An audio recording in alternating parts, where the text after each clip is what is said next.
தேவனே, இந்த நாளை காணச் செய்த உமது கிருபைக்காக உமக்கு நன்றி செலுத்துகிறோம் ஐயா.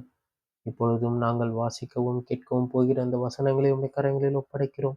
இந்த வசனங்களின் மூலியமாய் நீர் எப்படி எங்களோடு பேச விரும்புகிறீரோ நீர் பேசும். உம்முடைய வசனங்கள் எங்கள் இருதயத்தை புடமிட்டு உமக்கென்று எங்களை அர்ப்பணிக்க நீர் கிருபையை தந்து காத்துக்கொள்ளும்படியா எண்ணிக்கொண்ட ரட்சகருமாகிய இயேசுவின் நாமத்தில் ஜெபிக்கிறேன் பிதாவே. ஆமேன், ஆமேன். நீதிமொழிகள் 26ஆம் அதிகாரம். உஷ்ண காலத்தில் உறைந்த பனியும் அறுப்பு காலத்தில் மழையும் தகாதது போல மூடனுக்கு மகிமை தகாது. அடைக்கலான் குருவி அலைந்து போவது போலும் தகைவிலான் குருவி பறந்து போவது போலும் காரணம் இல்லாமல் இட்ட சாபம் தங்காது. குதிரைக்கு சவுக்கும் கழுதைக்கு கடிவாளமும் மூடனுடைய முதுகுக்கு பிரம்பும் ஏற்றது. மூடனுக்கு அவன் மதியினத்தின்படி மறு உத்தரவு கொடாது. கொடுத்தால் நீயும் அவனை போலாவாய். மூடனுக்கு அவன் மதியினத்தின்படி மறு உத்தரவு கொடாவிட்டால் அவன் தன் பார்வைக்கு ஞானியாயிருப்பான். மூடன் கையில் செய்தி அனுப்புகிறவன் தன் கால்களையே தரித்து கொண்டு நஷ்டத்தை அடைகிறான்.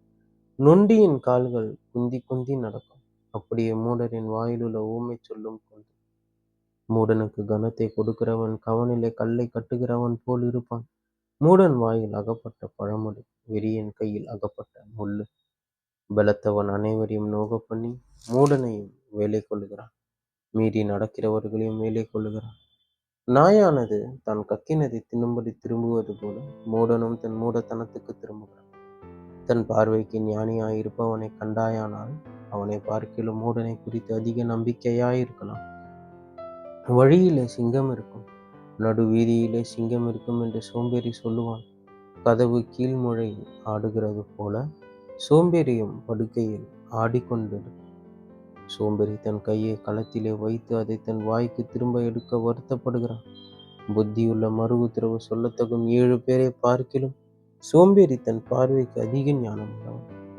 வழியே போகையில் தனக்கடாத வழக்கில் தலையிடுகிறவன் நாயை காதை பிடித்து இழுக்கிறவனை போல் இருக்கிறான்.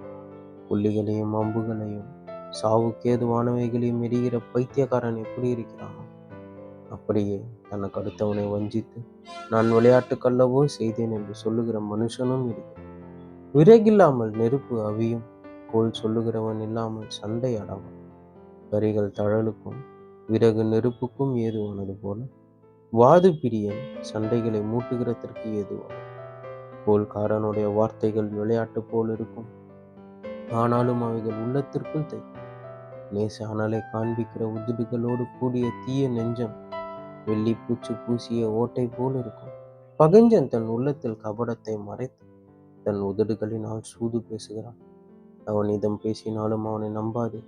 அவன் இருதயத்தில் 7 அருவருப்புகள் உண்டு. பகையை வஞ்சகமாய் மறைத்து வைக்கிறவன் எவனோ அவனுடைய பொல்லாங்கு மகா சபையிலே வெளிப்படுத்தப்படும்.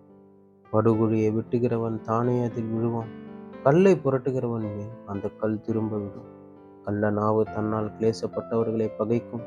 இச்சகம் பேசும் வாய் அழிவை உண்டு பண்ணும் என்பதே. ஆமேன், ஆமேன்.